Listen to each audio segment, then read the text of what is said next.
I'm not doing too bad for myself as a senior Android developer. Though, as I've said, this story is just the beginning. Even though I get paid a handsome penny to write Android software, I actually think the title of senior software engineer is more appropriate for me. That is because I can write all kinds of software. I am no one-trick pony.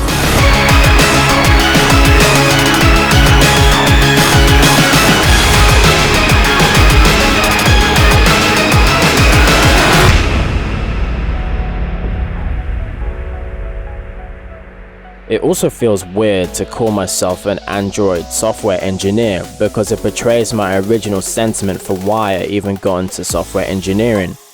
As a high schooler, I had always been torn two ways, of iron creativity pulling me one way and maths and physics pulling me the other. That is in part because as a young kid, I've always been drawn to creation and invention. I knew it was what I wanted to do when I was older. I was even considering doing a degree in automotive design, essentially a field where I draw and model cars for a living. However, I instead followed an engineering degree because I thought back then that starting out as a generalist gives you more options. What I learned is being a generalist is good if you want to murder passion for a field, as you spend more time doing what you don't enjoy over what you actually do. I also overestimated the creative freedom and control you have as a typical engineer.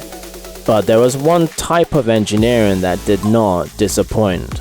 There are a few big reasons why software development / engineering is easy to get into. You don't need any specialist equipment to build software that can potentially be used by millions of people. All you need is a computer, and that's literally that.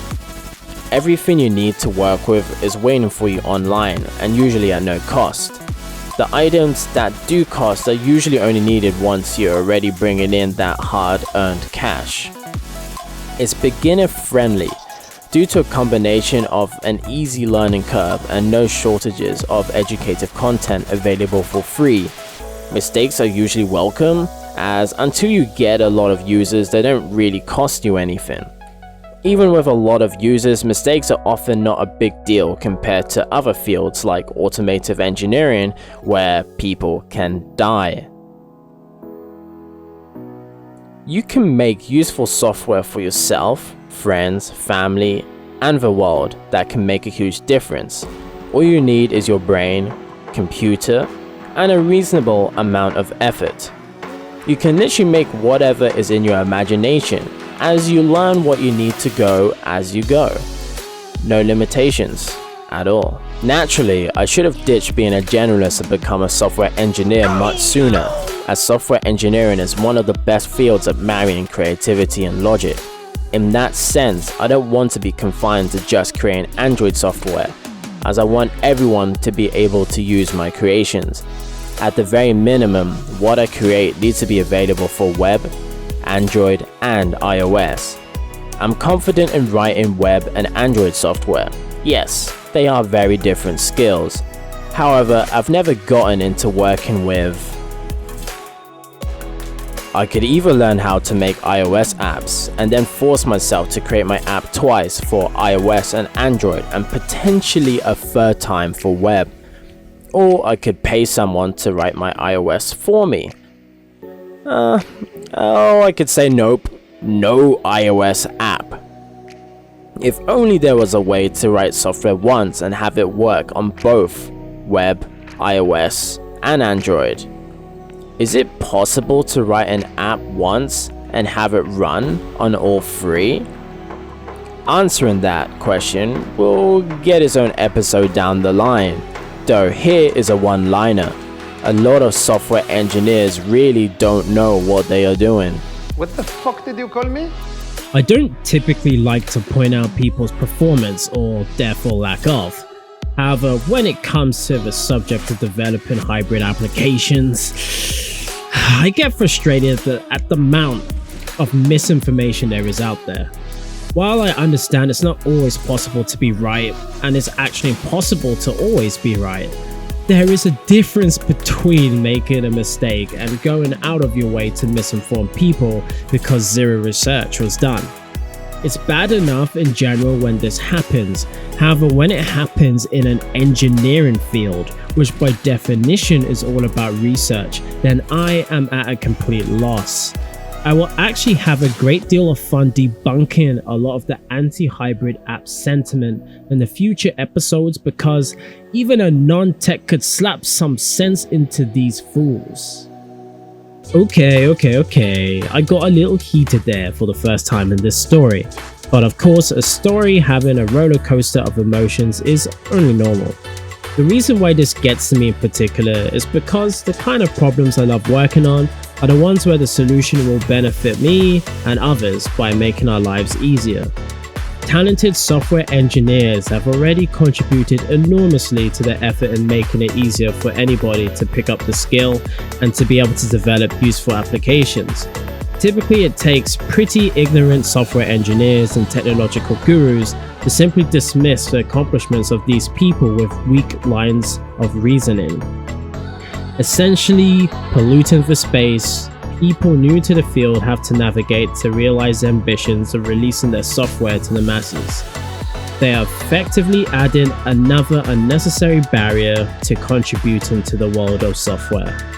And I find this unforgivable. I didn't actually start off as an Android developer. Like most developers, I started off with web development because it's the most beginner friendly by far.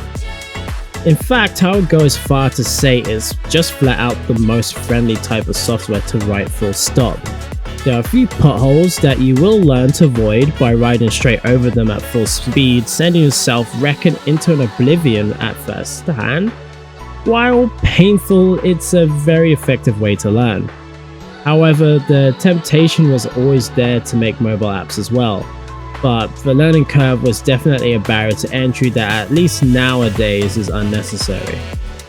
Even though I haven't explicitly mentioned it, I would hope it was obvious I'm not planning on trying to convert as many people as possible to the church of software engineering.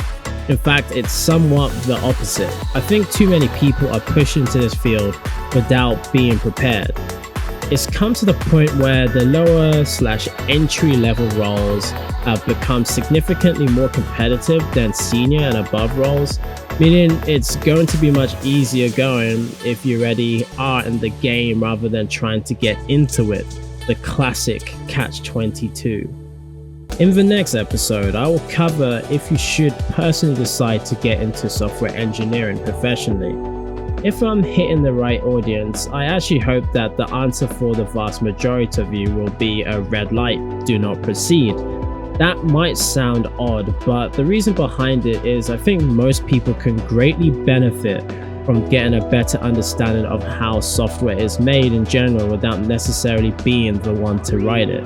The world is ever marching towards a technologically advanced future where advanced hardware and software systems will govern more and more of our daily lives. Being completely oblivious to your own environment is just asking for trouble. You wouldn't go into the rainforest without understanding the basics of survival in that setting, as you will probably never make it out alive. While the internet, technology and software in general might not immediately pose as much as a threat to you, it's significantly more dangerous to humanity as a whole.